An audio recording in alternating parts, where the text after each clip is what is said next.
साथियों नमस्कार। आज दूसरा कोर्स है जिसका नाम है कक्षा प्रबंधन एवं बैठक व्यवस्था।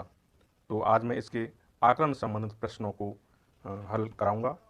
पहला प्रश्न है, कक्षा में बैठक व्यवस्था होनी चाहिए गतिविधि व बच्चों तक पहुंच के अनुरूप, शिक्षक के अनुरूप, पाठ्यक्रम के अनुरूप या श्याम पट्ट के अनुरूप। तो इसका सही आंसर होगा गतिविधि व बच्चों तक पहुंच के अनुरूप।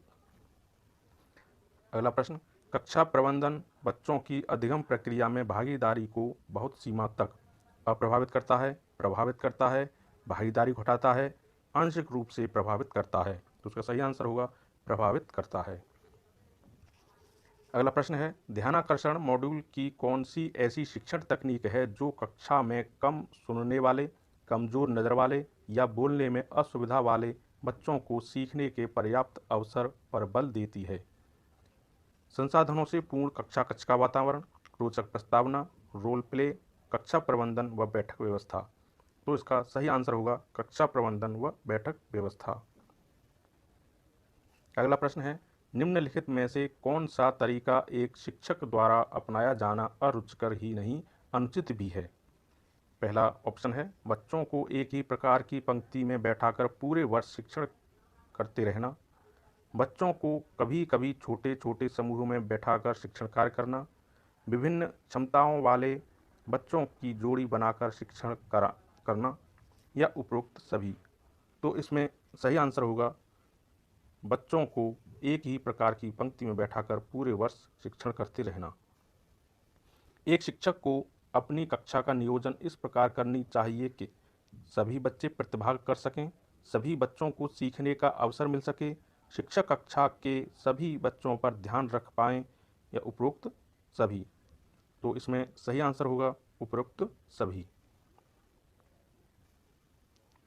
अगला प्रश्न है, कक्षा शिक्षण के दौरान एक अच्छी बैठक व्यवस्था का परिणाम होता है सभी बच्चों समूह तक शिक्षण सामग्री आसानी से पहुंच जाते हैं, छात्रों के बीच अंतः क्रिया बढ़ती है, बच्चे समूह में कार्य करना सीखते हैं या उपरोक्त सभी। तो इसका सही आंसर होगा उपरोक्त सभी।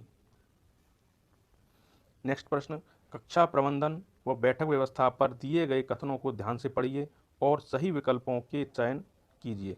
कथन एक, शिक्षक को समय समय पर कक्षा में बैठक व्यवस्था को परिवर्तित करते रहना चाहिए। कथन दो, समय समय पर बच्चों को अर्धचंद्राकार आकृति में बैठाना चाहिए। कथन तीन, पढ़ने लिखने में तेज बच्चों को एक साथ बैठाना चाहिए। तो इसके ऑप्शन होंगे, पहला ऑप्शन है कथन एक व दो सही है, दूसरा ऑप्शन है कथन दो व तीन सही है, तीसरा है कथन एक दो व तीन तीनों सही हैं और चौथा ऑप्शन है उपयुक्त में से कोई नहीं। तो इसका सही आंसर होगा कथन एक व दो सही हैं। अगला प्रश्न है, अर्धचंद्राकार व्यवस्था उस समय उपयुक्त होती है जब कक्षा कक्ष बहुत छोटा हो, बच्चों की संख्या कक्षा में 5 से कम हो, बच्चों के बैठने हेतु पर्याप्त जगह हो, एक कक्षा में 2 शिक्षक मौजूद हों। तो इसका सही आंसर होगा बच्चों के बैठने हेतु पर्याप्त जगह हो। अगला प्रश्न, क्या कभी कभी छोटे छोटे समूह में बैठाकर शिक्षण कार्य करना कक्षा प्रबंधन व बैठक व्यवस्था शिक्षण तकनीक के अंतर्गत आता है? हाँ, नहीं, इसे मात्र बैठक व्यवस्था कहा जाएगा, इसे मात्र कक्षा प्रबंधन व्यवस्था कहा जाएगा। तो सही आंसर होगा इसका हाँ। अगला प्रश्न, कम सुनने वाले, कमजोर नज़र वाले, बोलने में असुविधा वाले बच्चों को कक्षा में कहाँ बैठाना चाहिए? सबसे पीछे की पंक्ति में, एक सीधी पंक्ति में, जहाँ वो बैठना चाहते हैं वहीं पर, या प्रथम पंक्ति अथवा श्याम पट्ट के निकट? तो उसका सही आंसर होगा प्रथम पंक्ति अथवा श्याम पट्ट के निकट। हम देख सकते हैं हमें पूरे 10 का प्रश्नों का जवाब दिया है। अब सबमिट करें तो देखें हमारा स्कोर 10 में से 10 है, यानी अर्थात सभी प्रश्न हमारे सही हैं।